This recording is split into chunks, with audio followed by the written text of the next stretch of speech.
ಕರೆದರೆ ಬರುವ ವರವನ್ನ ಕೊಡುವ ಗಿರಿಧರ ದಾಸನೆಂಬ ನರಹರಿ ಭಕ್ತನ ಮನದಲ್ಲಿ ಇರುವ ಶ್ರೀ ಜಯ ರಾಘವೇಂದ್ರ.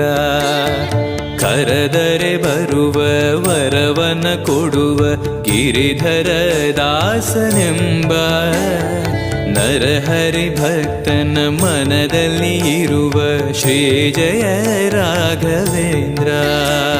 ಮೊರೆಯಿಡಲು ನಮ್ಮ ಬಗೆ ಇರುವ ತಾಯಿ ತಂದೆ ನಾನೆಂಬ ಮಹನೀಯನು ನಮ್ಮ ದೊರೆ ಇವನು ನರಸಿಂಹ ಸಖನು. ಪೂಜ್ಯಾಯ